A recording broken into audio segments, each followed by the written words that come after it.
your next benefit was with empathy, you can predict and respond to potential conflicts before they happen.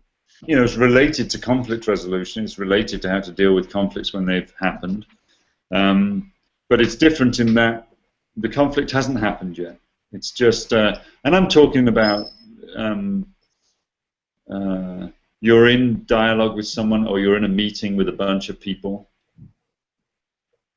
and you are paying attention to what appears to be going on for them.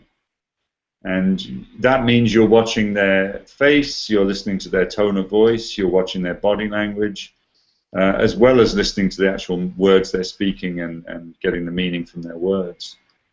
And paying attention to their emotional state and that kind of thing. So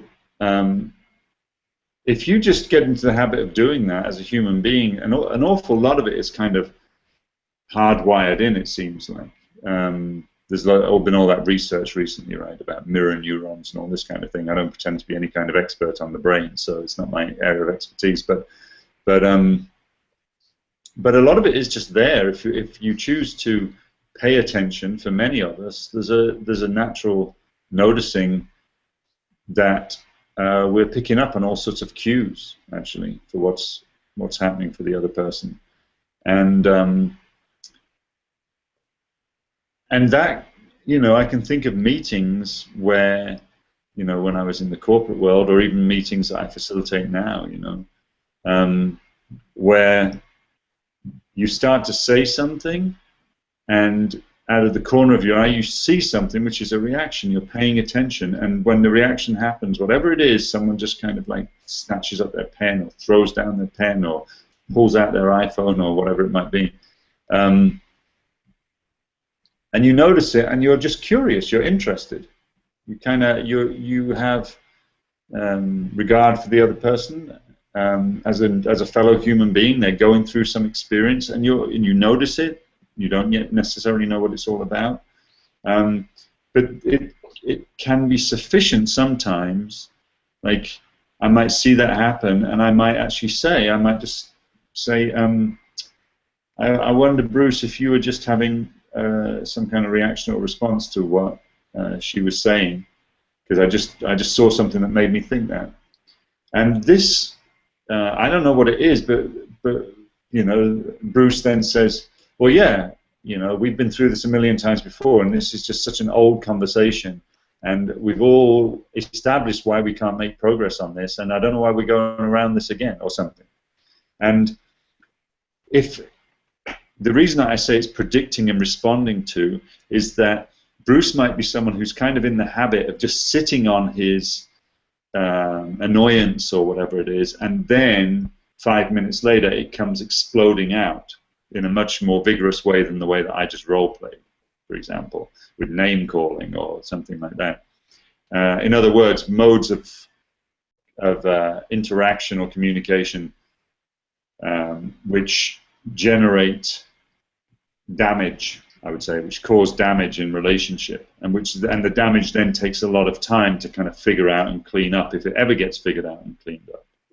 And so by being attentive in this kind of way, being really present with what's happening for people around the room, and actually noticing as well that it's almost like self-empathy, again, empathy for oneself. You're noticing yourself, like Bruce reacts, and I kind of go, oh. And there's something about that. It's just being present with what's actually happening in the room and happening in the dialogues, and then perhaps saying something about that. Yeah,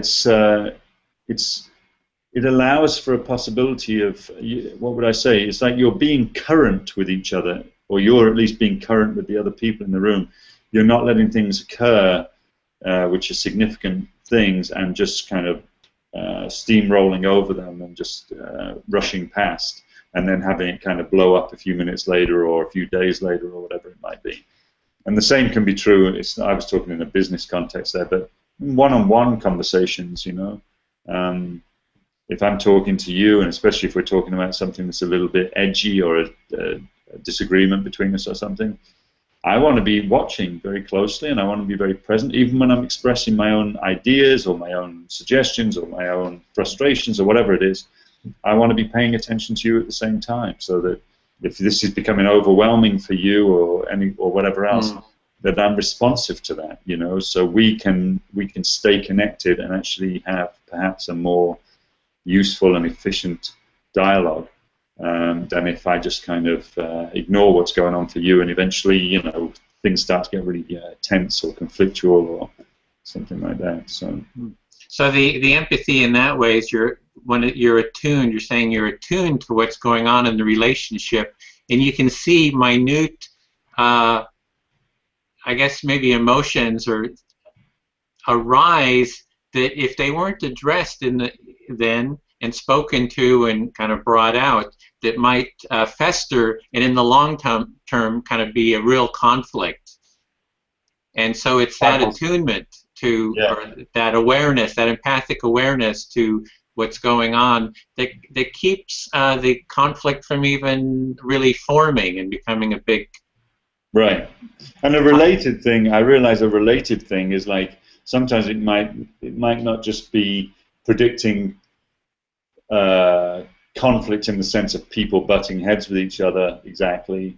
It might be just, not sure if conflict's even the word, if you start to notice that someone around a meeting table is not speaking, for example, you're paying attention to the experience of the different people around the room sufficiently to notice that one of them hasn't said anything, and everyone else has, and that person hasn't.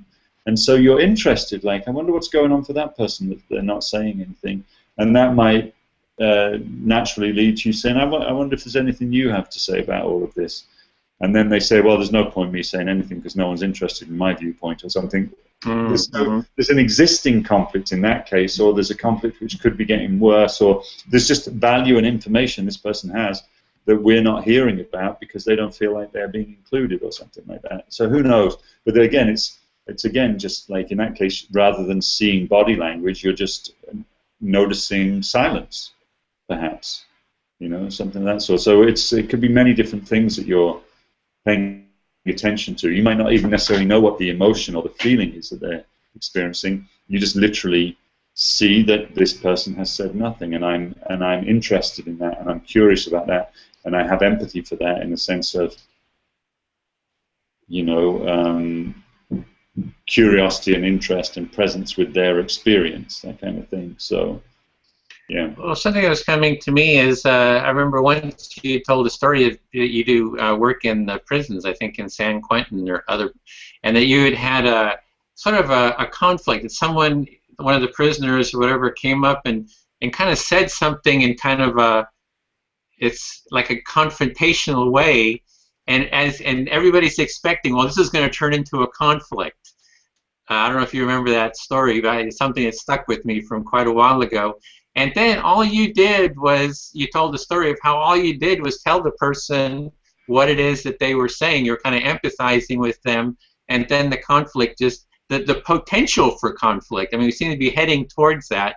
Everybody kind of expected a conflict. All you did was empathize, and then it was like everything was okay after that. There was a maintained sense of connection. The person felt heard. I mean, I'm kind of telling the story, but do you remember that? Because I thought that was a really memorable story. I mean, back when I was volunteering in San Quentin and back when I was doing stuff at a halfway house for parolees, there were a few different occasions of things like that, either what seemed like the beginning of potential conflict with me or between two other people in the room. So there's a number of stories like that, yeah.